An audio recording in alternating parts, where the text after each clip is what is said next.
Hello, it is time for the next Play Center Zoom In.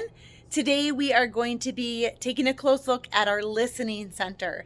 So this will be a quick one. There's not much to it, so let's get started.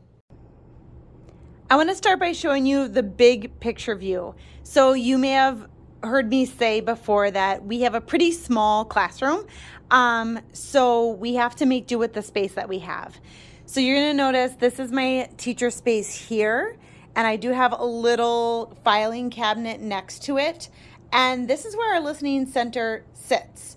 On the filing cabinet are these magnetic pockets that I found on Amazon, and this is how we store some of the books inside of those pockets. There are a few more over here. And then on top of the filing cabinet, we have our listening center machine, which I'm sure most of you have all seen one of these, the classic listening center setup. And again, that's just sitting right on top of my little file cabinet here. Just a quick little tip, we were finding that as our kids were moving around, they were accidentally pulling this piece out of the shelf. So we put this wooden popsicle stick here to just kind of keep it inside of there so it doesn't break. And then if I just pivot to my right here, this is our magnet center over here, but attached to that shelf are some additional storage units where we keep more books. And then finally, we have these little seat cushions. So the kids that are in the listening center know that they can grab these to sit on. We have 3 cushions for the 3 kiddos that are invited to be in the listening center. I tried to have multiple copies of books whenever possible, so each child can have a book in their hands as they're listening to the story.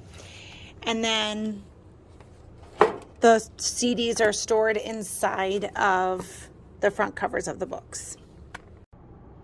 I should mention that the listening center machine comes from Lakeshore. And just another little tip, we draw, it might be kind of hard to see, but we use green permanent marker on the play button and red permanent marker on the stop button. And that just helps the kids learn to know what buttons to push. One additional thing that we added to our listening center this year is the use of tablets. Now, our tablets did require different headphones than our listening center machine, but our principal and secretary kindly bought a couple for us, and these headphones work in our tablets.